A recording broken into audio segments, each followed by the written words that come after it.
BNP নেতারা বলেছেন, জনরোষ থেকে বাঁচতে নির্বাচন কমিশনের পদত্যাগ করা উচিত।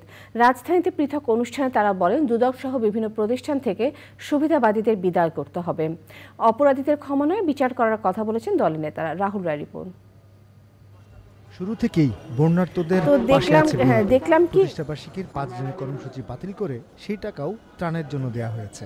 ত্রাণ কার্যক্রম নিয়ে বিস্তারিত জানাতে পল্টনে কেন্দ্রীয় কার্যালয়ে সংবাদ সম্মেলনে বিএনপির স্থায়ী কমিটির সদস্য এজেডএম জাহিদ হোসেন জানান, নৈতিকভাবে দুর্বল সুবিধাবাদীদের ত্রাণ সহায়তা গ্রহণ করছেন না তারা। নির্বাচন কমিশন, দুদক সহ বিভিন্ন প্রতিষ্ঠান নিয়েও কথা বলেন তিনি। এই নির্বাচন কমিশন আজ অবধি নির্লজ্জের মতো বসে আছে। আমি মনে করি এই নির্বাচন কমিশন বোধোদয় হওয়া উচিত, পদত্যাগ করে নিজেদের জনগণের রোষ থেকে বাঁচার জন্য পদত্যাগ করে সরকারকে সুযোগ দেওয়া উচিত নতুন নির্বাচন কমিশনের। তা না হলে সত্যিকার অর্থে জনরোষ থেকে কেউ রক্ষা পাবে না। অপরাধীদের ক্ষমা নয়, বিচার করার কথা বলেছেন তিনি।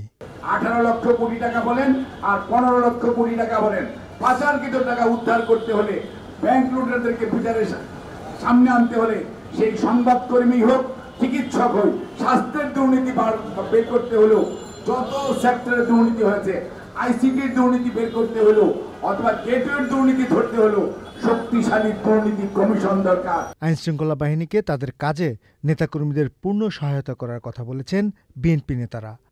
রাহুল রায়, চ্যানেল আই, ঢাকা।